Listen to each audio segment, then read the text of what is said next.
Welcome to Witley Court, a place where grandeur and tragedy intertwine.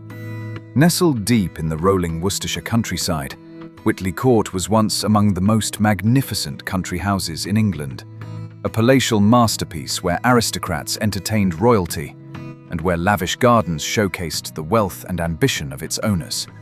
But today the great house stands as a haunting shell, a silent witness to centuries of opulence, scandal, and eventual catastrophe.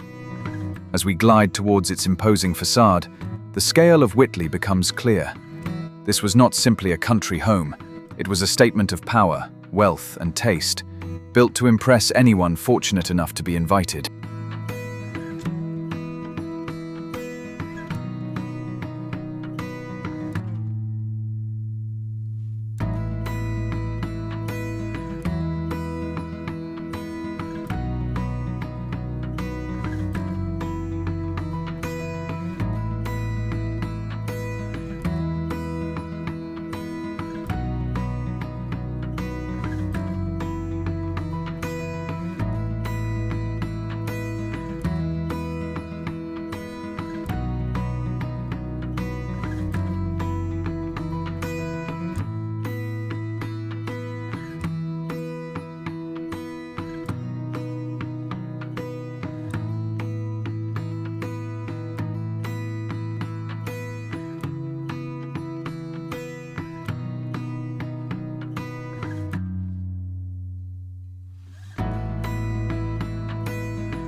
The story of Witley Court begins in the 17th century, when the Foleys, an immensely wealthy ironmaster family, acquired the estate. The Foleys made their fortune in the booming iron industry of the Midlands, and by 1655, they had turned Witley into a fashionable country seat. Over time, the original house evolved, growing ever grander as generations sought to outshine their predecessors. But it was in the 19th century that Witley reached the height of its magnificence.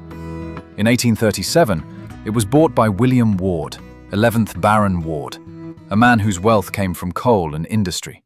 Ward, who later became the first Earl of Dudley, spared no expense in transforming Witley into a palatial residence fit for the elite of Victorian Britain.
He commissioned the celebrated architect Samuel Dawkes to remodel the house in the Italianate style, complete with grand colonnades, opulent staterooms, and sweeping staircases.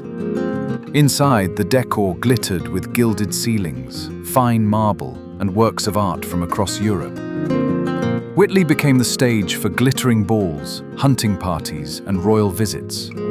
Queen Adelaide, the widow of William IV, spent her final years nearby and was a regular guest.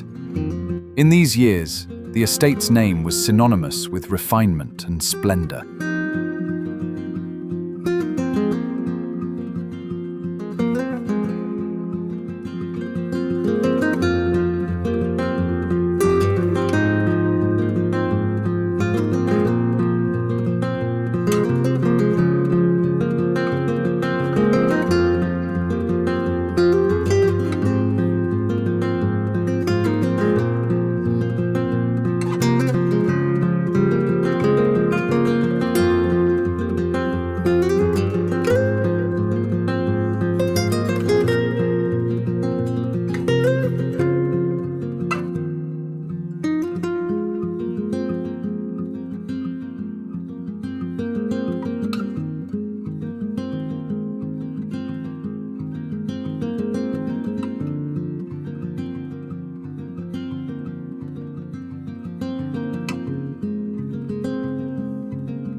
Walking here today, it's hard to imagine those rooms alive with music and laughter.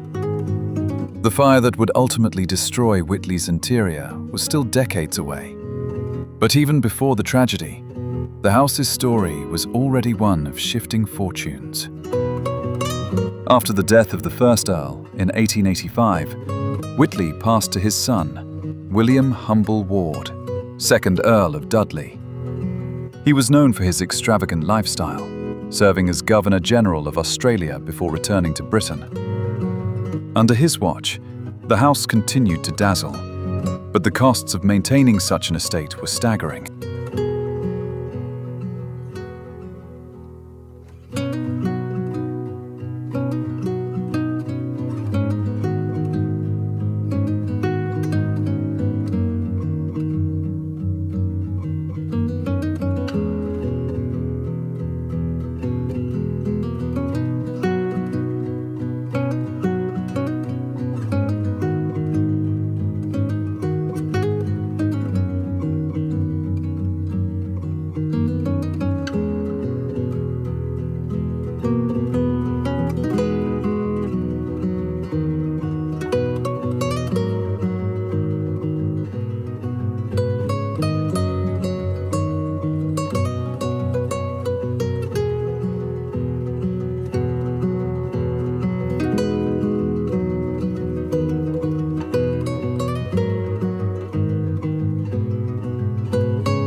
Outside, Witley's gardens were a triumph of Victorian landscaping.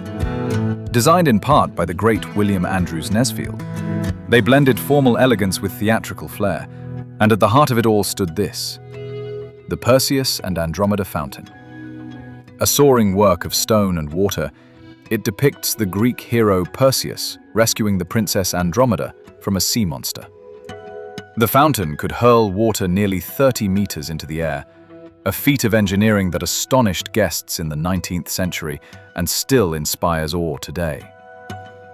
In Nesfield's design, the gardens radiated from the house in formal parterres, sweeping lawns and terraced walks, framed by ornate balustrades. From above, the symmetry is breathtaking, a visual reminder that this was a place where nature itself was sculpted to serve beauty.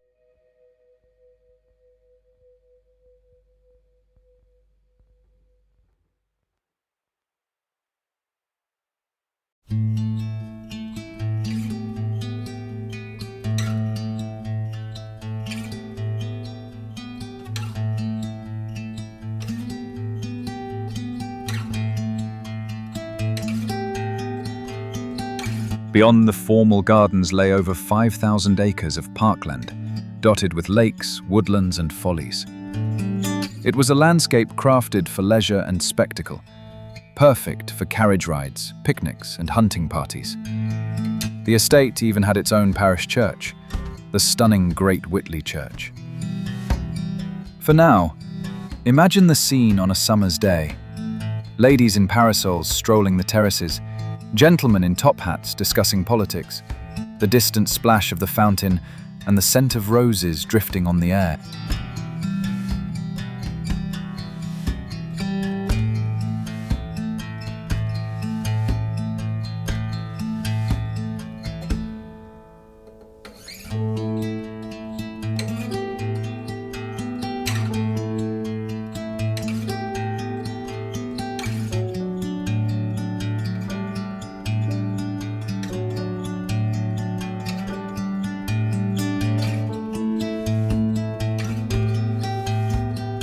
Even in its decline, the gardens retained their dignity.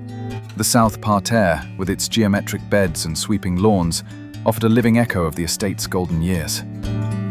English heritage has worked carefully to restore these areas, using historic planting schemes to recreate the visual drama that 19th century visitors would have experienced.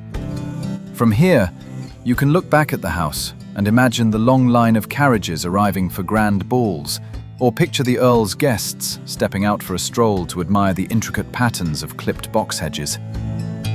In summer, bursts of colour from seasonal flowers replace the silence of the ruins with a more hopeful reminder that beauty can survive even when the house it once served is gone.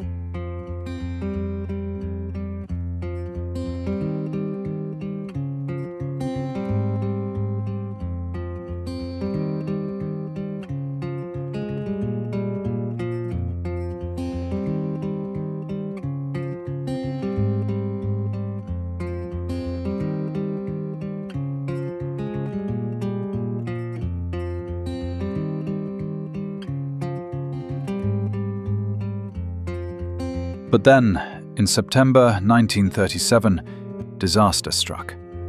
During routine maintenance, a fire broke out in the south wing of the house.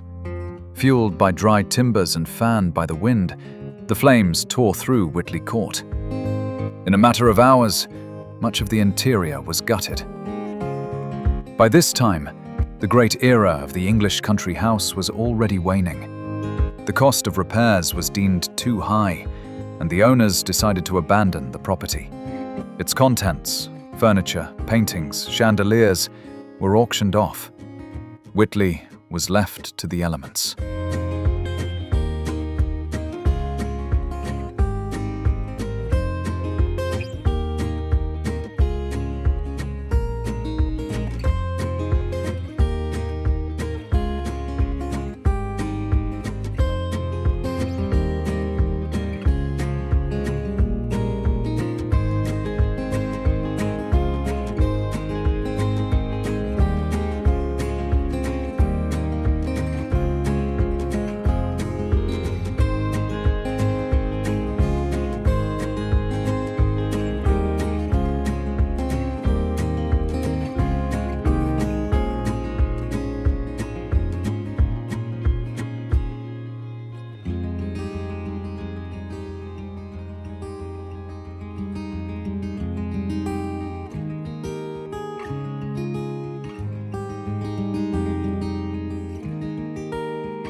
Nature soon began reclaiming the great rooms where royalty once danced.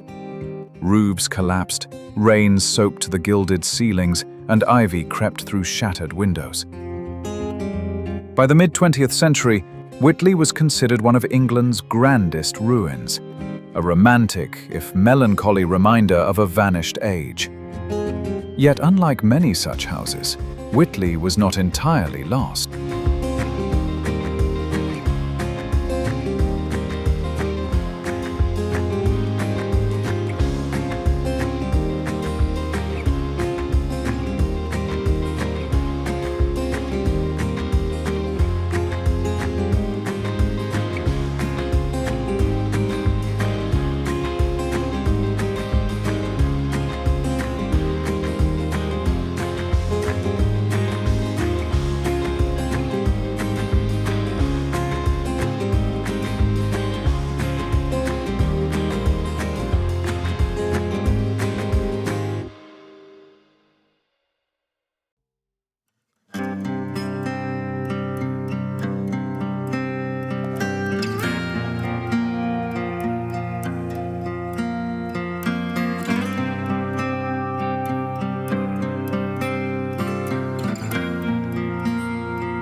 In the late 20th century, English heritage took over the care of Witley Court and Gardens, preserving what remained and restoring parts of the grounds. The Perseus and Andromeda Fountain was brought back to life, and the gardens trimmed and replanted to echo their Victorian glory. Today, visitors can wander through the grand ruins, trace the outlines of vanished rooms, and explore the terraces that once hosted high society. Witley may no longer be a home, but it remains a place of beauty and imagination, a living connection to the great country house era.